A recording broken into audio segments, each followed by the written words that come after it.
your mark. On your mark. Get set. Get set. Now ready. Ready, go.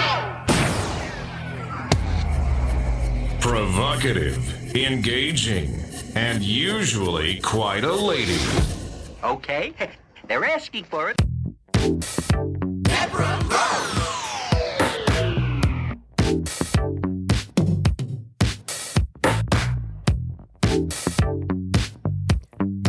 Well, the big news story for the past at least 3 weeks, but intensely the last week or so, has been the sight of drones, primarily over New Jersey. But yes, they are also being seen in California, in, I believe, Maryland, and several other places, which leads to, for me, 3 big questions. Who's behind them? What does the government know? And are we safe? That's really the number one question. Are we safe? So I thought in this podcast, we take a look at those 3 questions. And I do invite you to get over to the webpage for this podcast. And if you look there, you can actually respond. Hit the link and send me a text, and I'll respond to that text. Okay, so the big question, who's behind them? Who's manning these drones? What's up? And when I say manning, who's operating these drones? We really don't know. All we can do is speculate. And boy, has there been lots of speculation. But what's interesting is that the government has steadfastly denied that they even know what's going on. They don't know anything. We know more than they know, and we know nothing. So that's a problem in and of itself. What bothered me, though, was to watch once again Alejandro Mayorkas on television essentially saying that people aren't seeing what they are seeing. Your lying eyes, once again, are lying to you. They're fooling you. Mayorkas is one person that I never believe anything that man says, because when he sat there and repeatedly told us that our border was secure, that did it for me right there. But now he's out front being with the, of course, head of the Department of Homeland Security. He should have something to say about this. But basically, he's saying nothing to see here. And as a matter of fact, you really aren't seeing anything. So just scratch him off the list right now. I don't want to know anything he has to say. But when our federal agencies, when they pretty much seem mum, although some of the DOD agencies are saying, we want to take a closer look at this, we have to find out what it is. Those kinds of things lead me to believe that, one, either these defense agencies are not coordinating with each other, or 2, they are helpless.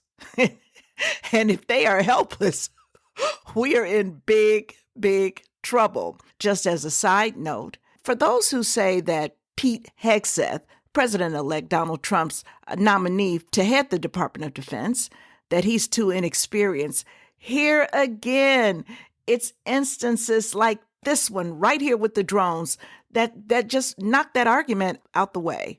Anybody that says he doesn't have enough experience, all we need to do is look back at Afghanistan, look at all those experts, look what happened there. And now this situation, nobody knows anything.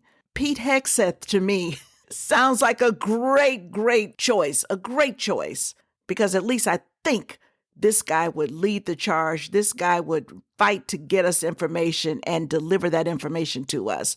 But I digress. So we also have had experts telling us that, you know what, you think you're seeing drones, but you really aren't seeing drones. You may have seen 1 or 2 drones, but basically these are small civilian planes, and they are manned, and they're flying around at night, and there's nothing there. There's nothing there. There's not a problem with drones. Or we've been told that these are small, lightweight drones, and they maybe shouldn't be flying around at night, but they are, and there's no problem. My problem is this. I know that the state of New Jersey, you have to have approval. You have to have permission going through the FAA, paying a fee. If you've got a small drone, I think it's like $5. If you've got a larger drone, you do some paperwork. You just don't throw a drone up in the air without the Federal Aviation Administration having some record, some sort of record. So that doesn't hold a lot of water to me. And then the other part of that, what is it about this moment? Why all of a sudden, all of these drones, all of these hobbyists decided, you know what? Now's a good time to just start flying my drone. Out of all the year, all of the time in this year, we didn't see this happening. Now suddenly, these so-called experts want us to believe that a bunch of hobbyists, that a bunch of small plane owners decided to just get up and fly over New Jersey. I don't buy it. I just don't buy it. One such expert who has been making the media rounds to share insight and opinion and expertise is Stacey Pettyjohn. Now, Stacey Pettyjohn, she is an expert on defense. I was looking here at her background, or certainly her credentials. Her area of expertise includes defense strategy, posture, force planning, the defense budget, air power, and wargaming. Now, her current projects, they focus on the effect of drones on warfare, munitions stockpiles, and nuclear deterrence in a multipolar world. I know that she also was an adjunct at Johns Hopkins Center for International Studies, on and on and on. So that would be the type of person you would want to hear from in a situation such as this, particularly when our government is saying absolutely nothing. Now, before I roll her cut, it's also important that you know the Center for New American Security, they're very closely aligned with the Democrats, and a number of fellows from that organization, they went into the Obama administration. Now, this may or may not make a difference, but I do want you to listen carefully to what Ms. Pettyjohn had to say. And by the way, she was on ABC News. Joining me now is Stacey Pettyjohn. She's the director of the defense program at the think tank Center for a New American Security. Stacey, thank you so much for joining us. We appreciate you taking the time. So according to officials with the U.S. Department of Homeland Security and the FBI, many of the sightings, they say, have actually proved to be manned aircraft mistaken as drones. But to a lot of local officials and people who've seen these, they see that as almost kind of an insult, and that it doesn't align with what they've seen themselves. What about the aircraft that they haven't been able to identify? What do we know about that? My suspicion is this is a situation that has become one where there's public hysteria that's largely due to the fact that the government did not clearly explain what was going on at first and hasn't differentiated and been as open and gotten in front of the story. It's also really difficult to be able to identify objects in the air that are flying hundreds, if not thousands of feet above you. I'm not an imagery analyst myself, but when I look at some of these, you can clearly identify that they look like typical aircraft that are piloted by humans and have people in them. And authorities have confirmed that most of the aircraft that have been reported by individuals are actually normal commercial traffic. My guess is at certain points there have been some drones in the air, and now people are seeing them everywhere. So it's important to step back. I would imagine that the authorities have at this point in time brought in special equipment to help detect drones. Since these are remotely piloted, there's an operator flying them on the ground. They emit radio signals that can be detected, and they can also use radar to locate them. And we don't have those skills ourselves, so we can't distinguish what's actually normal traffic from something that isn't supposed to be there. So that's part of the issue here, right? Is you have, federal officials telling people, look, there's nothing to worry about. But then at the same time telling people, we can't tell you exactly what it is. So is it kind of all of the above? To your point, yes, maybe some manned aircraft, commercial aircraft, but then, I don't know, copycats, hobbyists out there with drones trying to find the other drones and sort of like a little mix of everything happening in the sky? My guess would be it is all of the above, and that this has just been conflated into this huge overblown threat at this point in time. I think it is important, and it does highlight some of the deficiencies in the current government structure in terms of the small threat, the threat posed by small drones, and the fact that regulations, authorities, and capabilities are not currently in place to deal with it. It's something that has scaled. Anybody can go online and purchase a small quadcopter for about $1,000 or less. You can get even bigger drones for several thousand more dollars. My guess is most of these aircraft are not drones because they aren't really intended to be flown at night. Buying ones with thermal cameras costs more money. It's harder to actually pilot them, and you might run into trees, you might run into electric wires, telephone wires, different things. So right now, I think part of the problem is the government wasn't in a position to quickly identify what was going on and couldn't discriminate between the different types of drones. Some of them may have just been hobbyists, but they should have the capabilities in place so that they can do so in the future.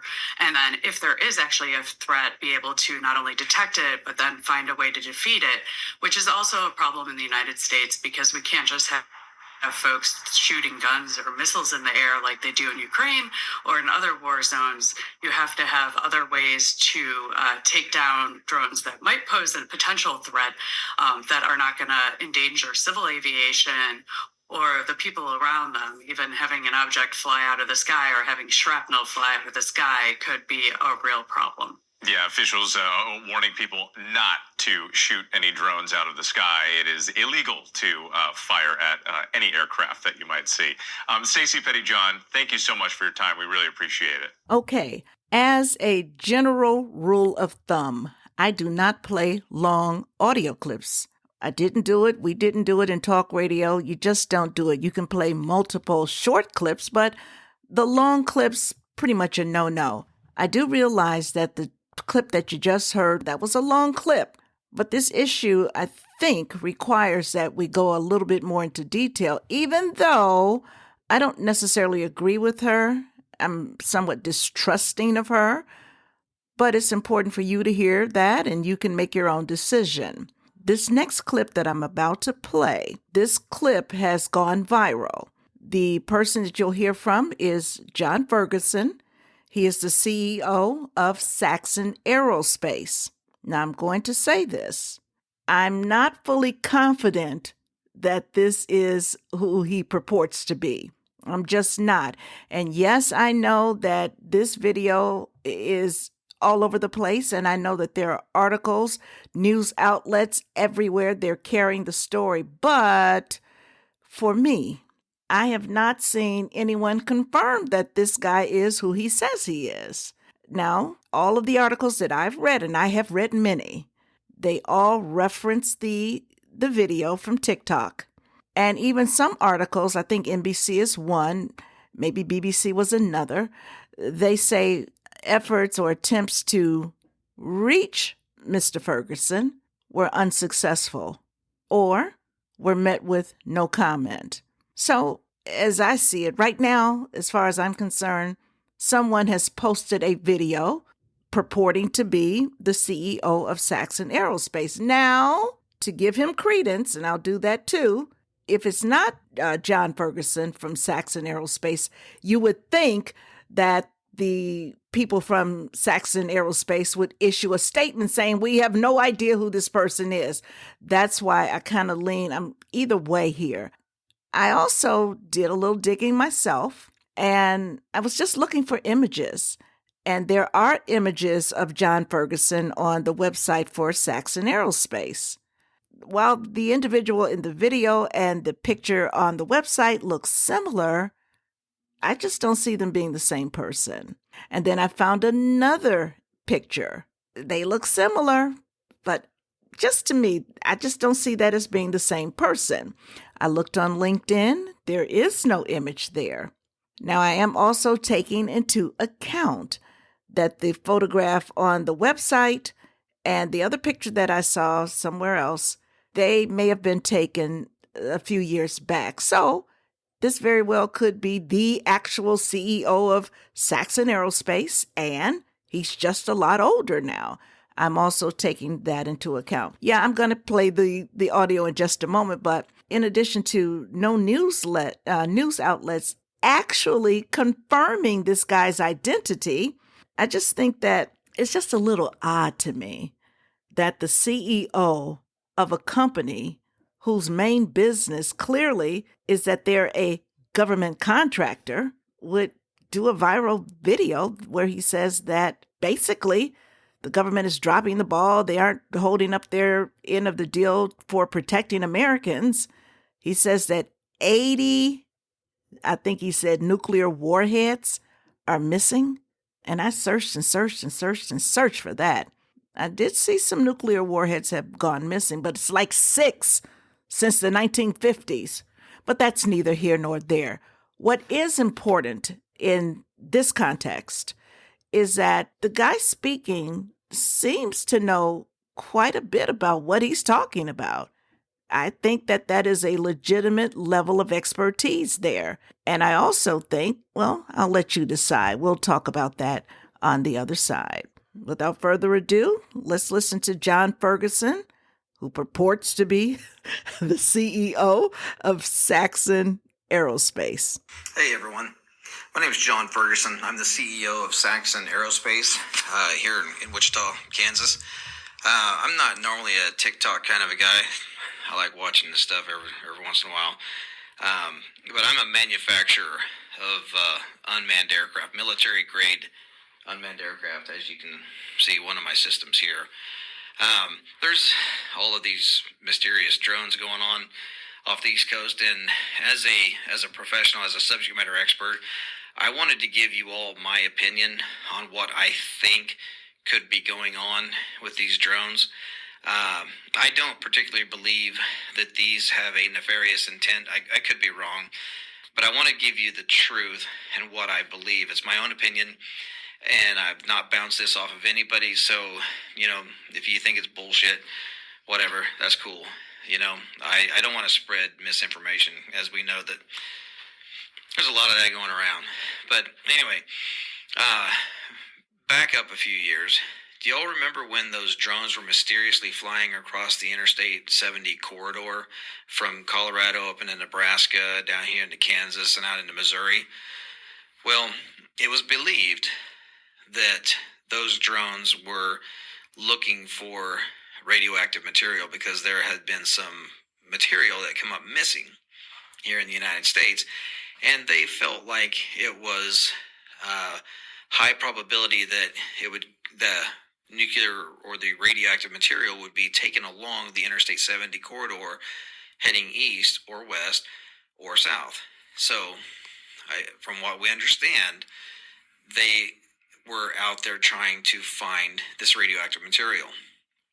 Now, drones, they have no reason to be in the air at night, unless you're doing some type of ISR work, intelligence, surveillance, reconnaissance, looking for bad guys, or looking for a victim, a search and rescue victim, or law enforcement, or some type of military project, right? There's no reason for a drone to be flying at night, really, okay? Because they don't see shit. So, unless you have thermal optics, drones really don't see stuff. You need to do mapping during the day.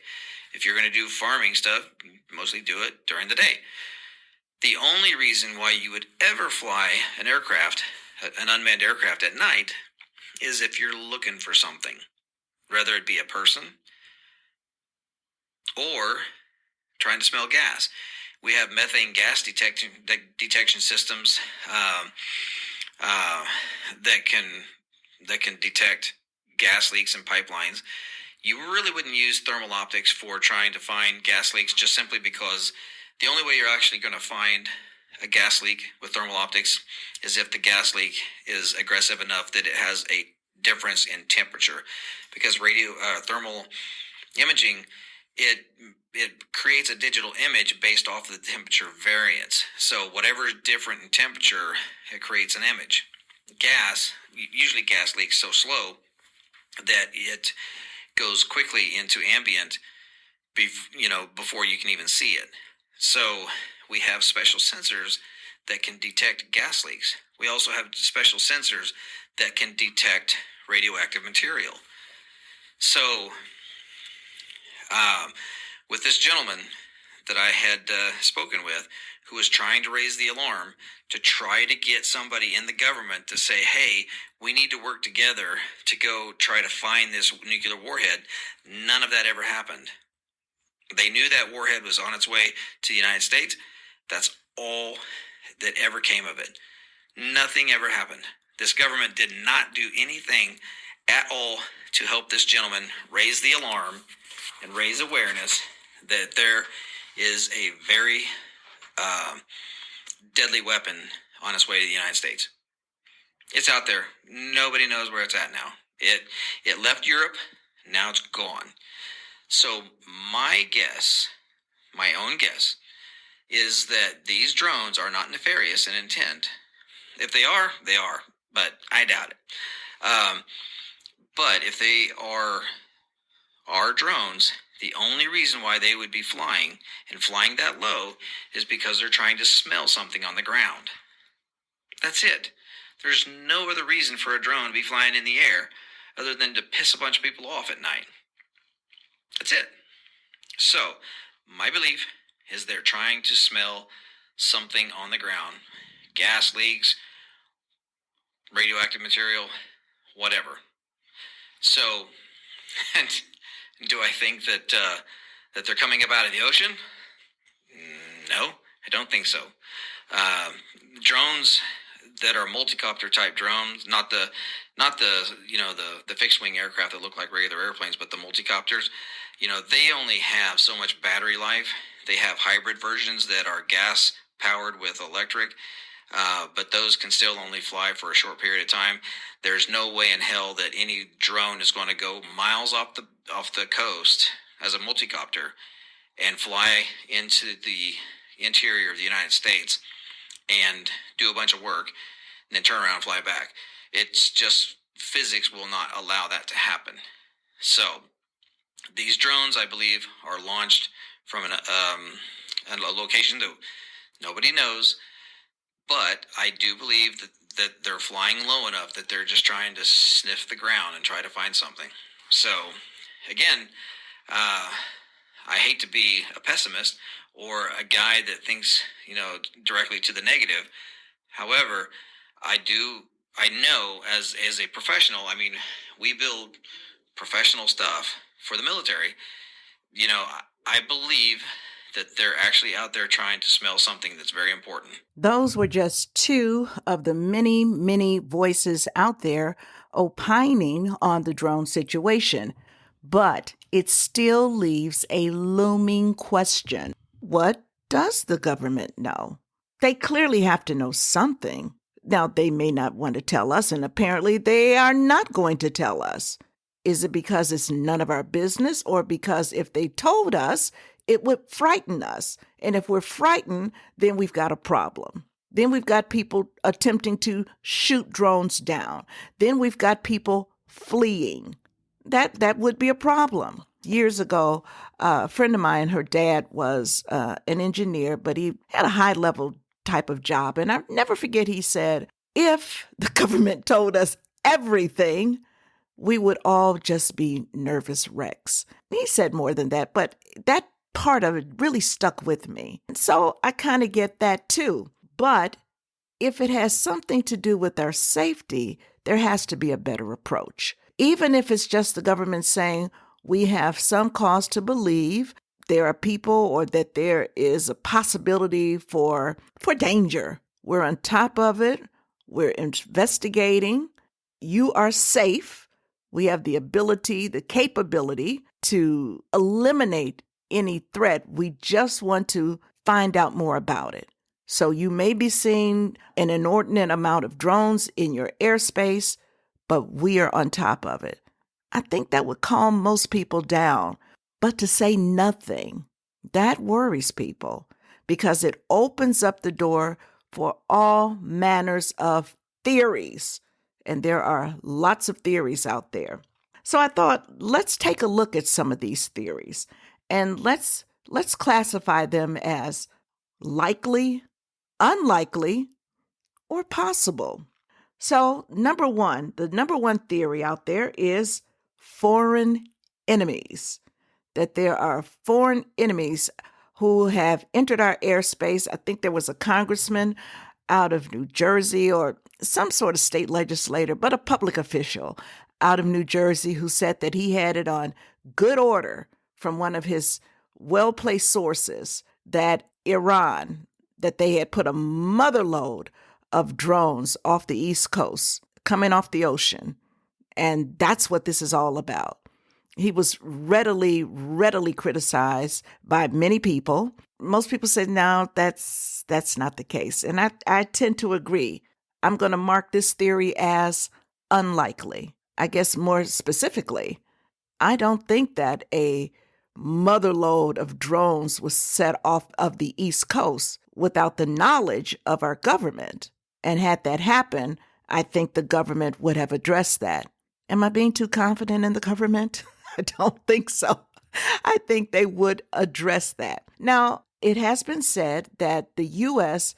is far behind some other nations when it comes to drone technology, that China is ahead of us, that Iran is ahead of us, that we are lagging in our knowledge, expertise, and our arsenal of drones. But I seriously doubt that if foreign enemies had entered our airspace, not just that our government would immediately take them down, but would they really linger this long in full view of everybody? I don't think they would do that. If we were talking about our foreign enemies, I think that they would have gotten in, did whatever they had to do, and gotten out. Certainly they wouldn't be here longer than 6 days, like the Chinese were with their balloon. I don't think they would stay longer than 6 days. Foreign enemies, that theory, for me, unlikely. All right, next one. This is a U.S. government training mission. That's the next theory. For that one, I say likely. I think it's very likely. So why won't the government just say, Americans, right now we are working feverishly to get on pace with our counterparts in other countries. So we have ordered lots of new drones, very high-tech drones, and we're going to be testing those drones. So they may be over your airspace. They could say that, maybe not give as much information, maybe something as simple as we're aware of what these are and you are in no danger. That would shut a lot of people up right there with that, but they're not saying any of that. So we can only assume that this is a U.S. government training mission.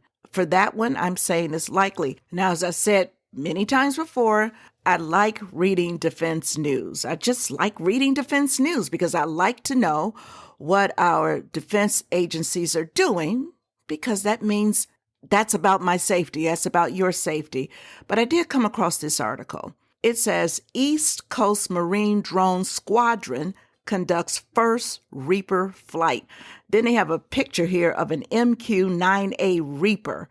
And baby, that's a drone that looks like a full-on airplane.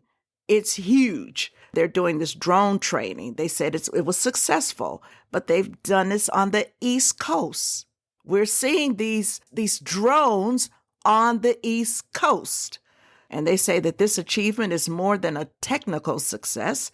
It represents a bold step forward in the future of unmanned aerial systems within the Marine Corps. And that was from Jonathan Boersma, who is a lieutenant colonel. So clearly, our military is testing drones. They're testing drones on the East Coast. These drones are huge. And according to eyewitness accounts, the drones that people have seen are huge. Some say that they are the size of a small car. Others say that they are the size of an SUV. Still others have said they are the size of a bus. Looking at this vehicle here, at this drone, this baby is big. It would fit clearly the size of a bus to me, if not larger. So the theory that the U.S. government training missions are in play, I'm marking that one as likely. All right, next, hobbyists. You'll hear lots of experts say that, well, basically you're looking at hobbyists and you're looking at manned airplanes. Well, you have to really invest a lot of money to get a drone the size of the ones that people have reported seeing, number one, and the ones that I've seen on video. And granted, it's only on video, but those things are huge. They are huge. I have a drone. I have my itsy bitsy teeny weeny little drone. I'm not going to spend a bunch of money on a drone, but I know what a big drone for a hobbyist would look like. And that ain't that. So the third theory, hobbyists, I'm marking this one unlikely. And you know what? I can throw the next theory in there, small planes, small aircraft. I'm going to mark that one unlikely as well. Now, I live not too far at all from a small private airport. At night when I'm on my deck, I often see small planes headed straight to the airport there. It's really easy to tell. I mean, it's really, really easy to tell a small airplane. And all of the small airplanes that I have seen, I have never seen one with these big red lights or green lights. I just haven't seen that. And they are never that size. And I do see quite a few of these planes go by. That one I'm not buying either. I do not believe that what all of these people are seeing are a bunch of small airplanes. So for that theory, I'm marking it unlikely. The next theory is UFOs. Yes, we have heard some of that as well. It's interesting because I was mentioning this to someone recently. Out of all the theories that I've heard, I think only about maybe 10% are people saying that they suspect that these are UFOs. But let's take a look at this one. The major one that people are talking about is what they call Project Bluebeam. Yes, Project Bluebeam. I know Roseanne Barr has talked about Project Bluebeam. I think Alex Jones has mentioned it, essentially without going into all of it. But basically, they believe that global elites are in preparation of deceiving the world. And they'll do this by using perhaps drones, but certainly manipulating things in the sky, be it via holograms or what have you, so that people will physically see religious deities. And they say they'll break it down regionally so that in your culture, if you believe in Buddha, if you believe in this person, that person, Jesus Christ, that's what you'll see in your sky. They also talk about having a big earthquake where a bunch of religious artifacts will be found and presented as evidence that, see, there's no real religion. And then the elites will rise up with a single person who will say, follow me. All of your other religions were fake and phony, and we can just all come together and we'll do this. Basically, they're saying the Antichrist. That these Project Bluebeam people are saying that it's just going to be a fake UFO thing, but they'll posit it as a UFO. People will be afraid and they'll give up their rights and they'll submit to the elites and the elites' number one man. And for me, unlikely. I don't think that one's likely. Now, don't get me wrong. I'd never close the door on the possibility of UFOs. I have my own thoughts, and I also believe that one day a man will come into power who will be known as the Antichrist. But in the context of what we're talking about now, I'm going to mark this one as unlikely. There's also the theory that the U.S. government is searching for missing nukes. That's what this is all about. This one has pretty much been hashed out by John Ferguson, Saxon Aerospace, earlier in the podcast. It's one that I have a double answer for that, split answer. Is it possible that the government is searching for some sort of radioactive material or perhaps even a missing nuke? Of course it's possible. So for that part, I say possible. But when he talks about 80 missing nukes, no way in the world. I don't think that that's likely at all. So there's a split decision on this one. I leave open the possibility because, and this is really important here, over the last 4 years, This country, courtesy of Joe Biden, we have allowed untold millions of people into the country. And it's a fact. A number of them have been on the terrorist watch list. What's also a fact is that a number of them were getaways. They weren't held in custody. We don't know what they came in with. So is it possible that some small suitcase-sized nuclear weapon, radioactive material came into the country? Of course it's possible. That's why I'm saying for this one, that's possible. And then the final theory is that these drones that we're all seeing, that this is some sort of orchestrated prelude to a catastrophic event leading up to the inauguration for the purpose of creating chaos and who knows whatever else. And from various posts and blogs and videos that I've watched, those who embrace this theory, they believe that if chaos can be created, national chaos where everybody's up in arms, maybe there's some major explosion, let's say that there is some sort of small nuclear explosion or what have you, that would delay the inauguration and Joe Biden would maintain the presidency and Donald Trump wouldn't become president and maybe something would happen to him. Well, I think that makes for a good movie script. I do. But that's a real stretch.